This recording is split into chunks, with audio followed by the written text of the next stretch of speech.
Hunter Patch Adams believes that the health of a person cannot be separated from the health of their family, community, and the world.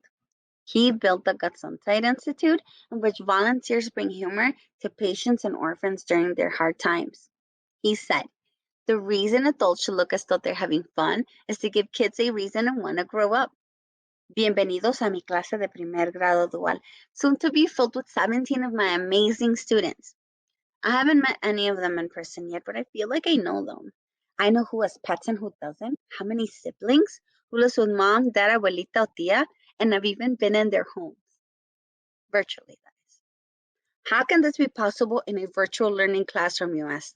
The answer is simple. Somos una familia.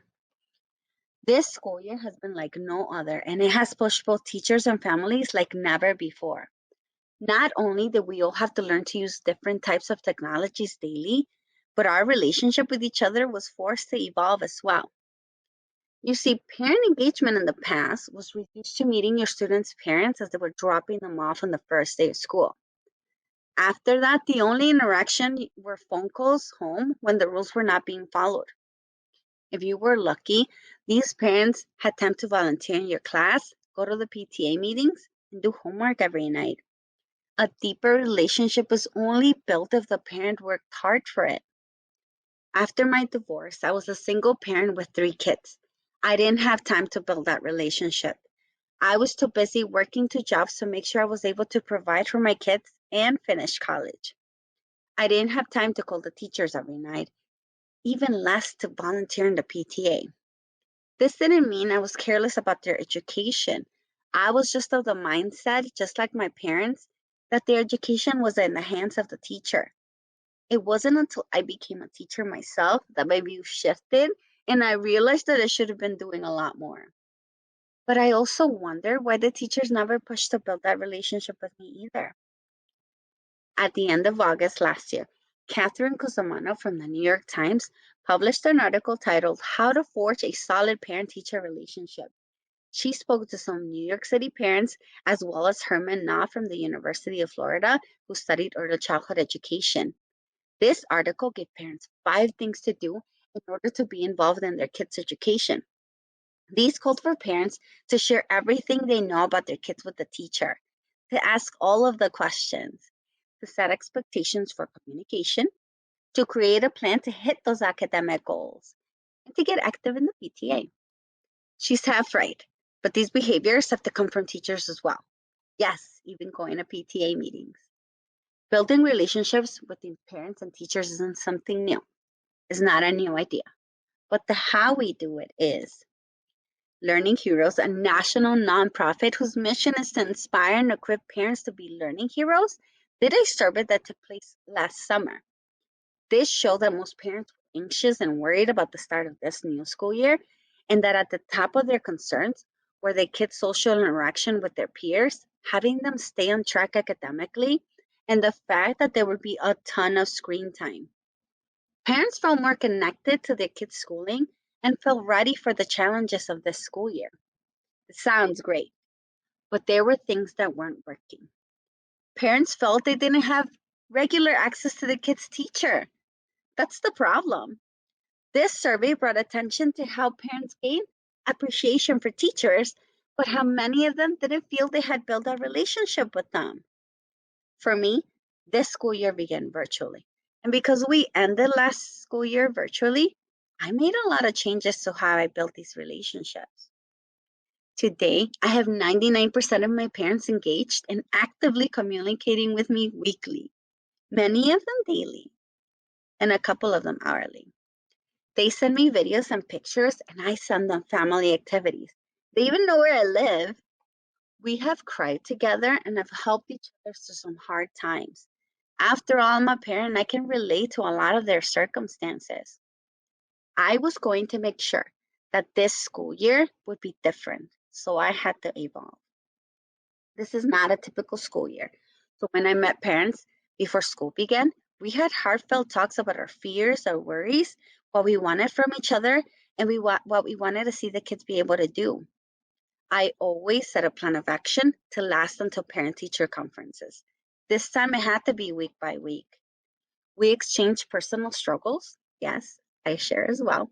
And we talk a little bit about academics. Every time I was able to send things home, I would go for a meeting and would ask everyone what they needed and what they wanted. One meeting for parents and one for the kids.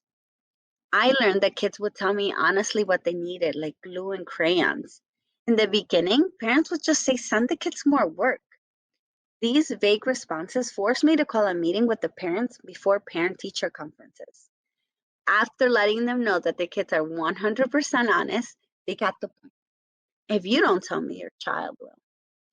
This created an honest, emotional relationship and built an environment in which parents knew that everything they said was valid and every question they had would be answered the best that I could.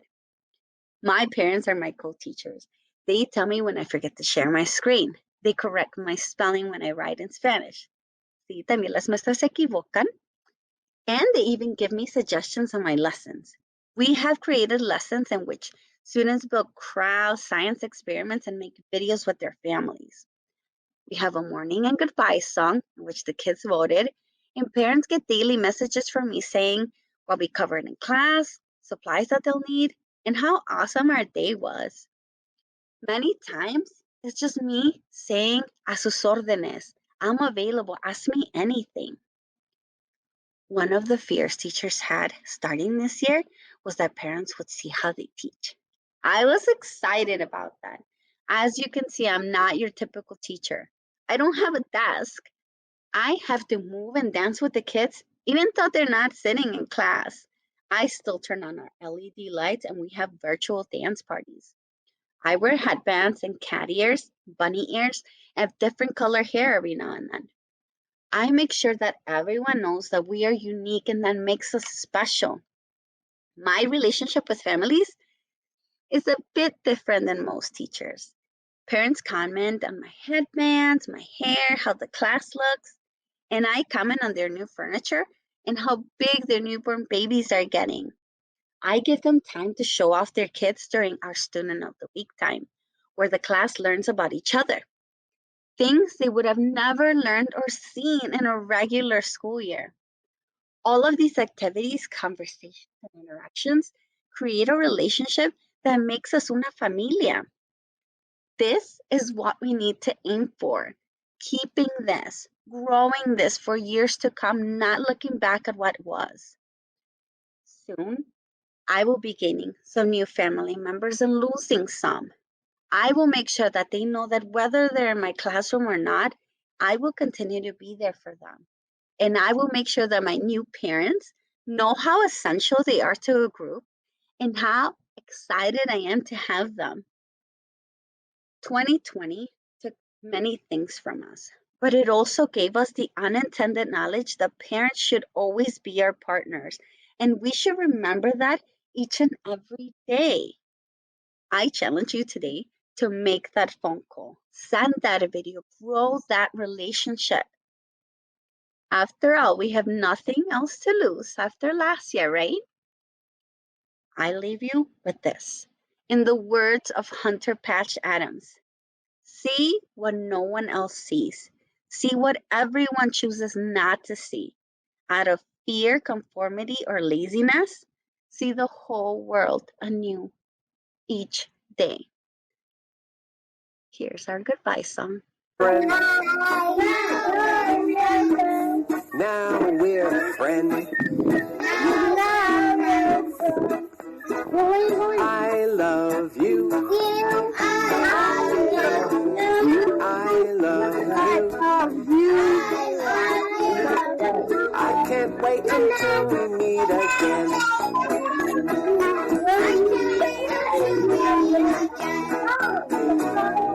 I can't wait until we meet again. Oh yeah.